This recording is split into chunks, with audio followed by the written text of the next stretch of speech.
Okay, so as I promised, I'm going to try and keep this 10 minutes or less for notes today. Um, I want to review what we have covered though. So we've covered topic 2.1, which is all about the structure of the ecosystem. We talked about 3.4, which is all about soil and how it affects things like productivity, which is what 2.1 was all about.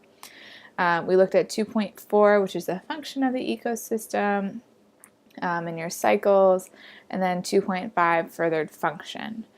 What we want to do now is we want to kind of finish up with the ecology and take a look at the living things in an ecosystem. So 2.6 is where we're going to continue next, and we're going to look at changes in the ecosystem.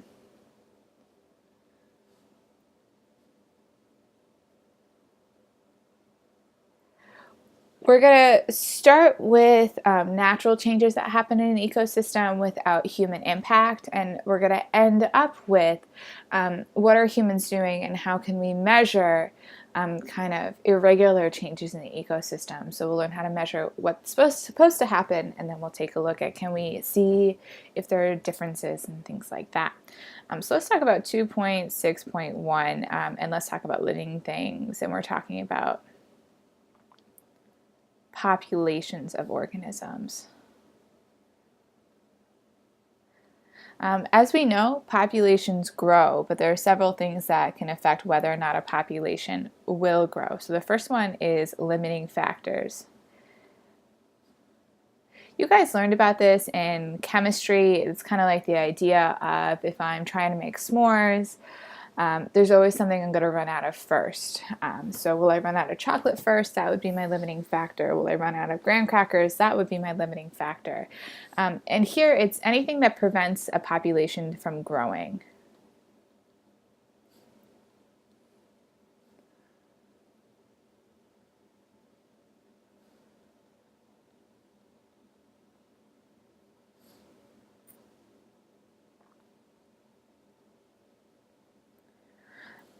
And that could be any kinds of things. The last one is once a population's grown, it reaches something called carrying capacity.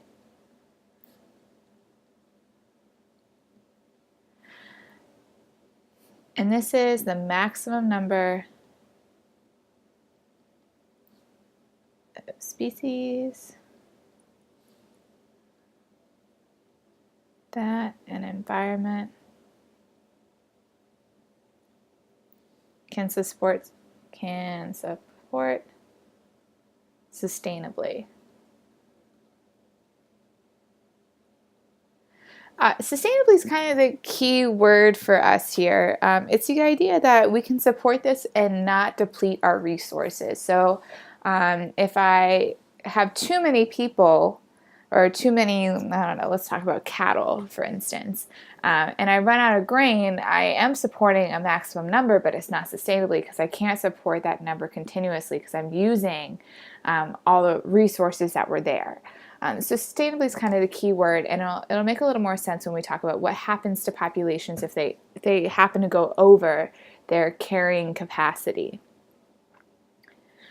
There are two different kind of growth curves or graphs that can represent growth in a population. The first one is a J curve, and conveniently is shaped like a J. So let's go ahead and make our graph, and I apologize for being so crooked. On my x-axis, I have time. On my y-axis, I have population, or number of organisms. And it conveniently looks just like a J. For those of you who are expert mathers, you can see that this is exponential growth.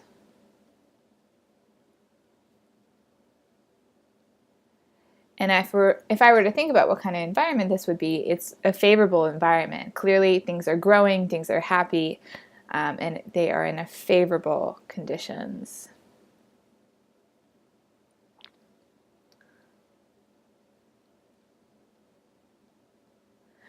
But this isn't always possible, because if it was, we'd be surrounded by all kinds of living things that were growing exponentially and exponentially. So let's take a look at the next curve, which is an S curve, also known as sigmoidal. And it has the exact same axes. So I have time and I have population over here. And it does the same thing the J-curve does at first, but what happens is it kind of goes like this a little bit. And a lot of you hopefully are looking at this and going, that's negative feedback. Something's happening there to give it that specific shaped graph. And then if you take a look, this just shows that this population, it grew exponentially and it met its carrying capacity.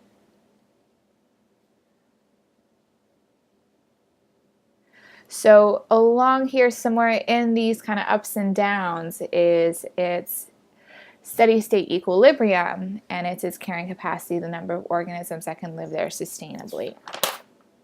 So let's talk about what would make something reach its carrying capacity. We talked about limiting factors, and I want to expand on that just a little bit. There are things that are density dependent.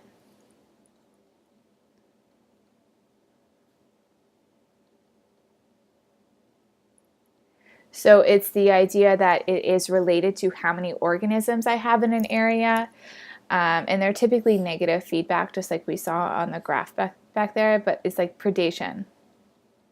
Oops. Disease, if I have a lot of things in one area, disease travels a lot faster. Oops, I apologize for my pen and my penmanship. Resources, running out of resources, which is we talked about earlier. If you run out of food, you can't support as many organisms. And of course, space. A lot of people forget about this one. Everything needs a certain amount of space to live in. You can't just kind of jam them all together. And I think it's funny because last year a lot of people forgot about the fact that every living thing needs a certain amount of space in order to survive. So taking a look at this is where you look at human impact when we build, if we have new development somewhere. Sure, we leave lots of resources, we leave lots of happy trees, but where is the space for the animals to live? So those are things about density dependent, where the size of your population is affecting your population size. And of course there's external factors, and those are called density independent.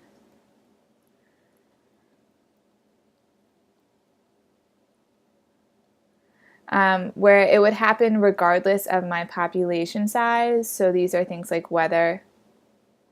Every year it gets cold, the number of organisms decrease, and natural disasters like earthquakes, floods, and any other natural disaster you can think of.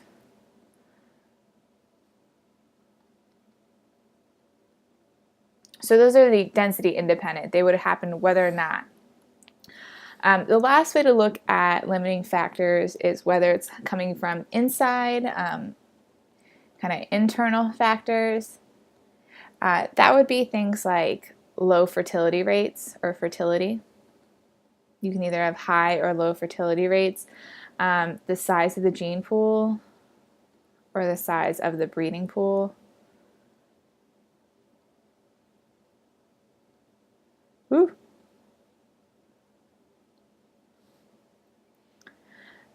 Or even the size of the breeding territory, and then the external factors.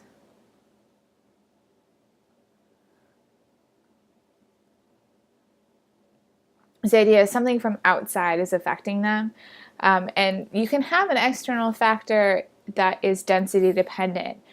So the idea of disease,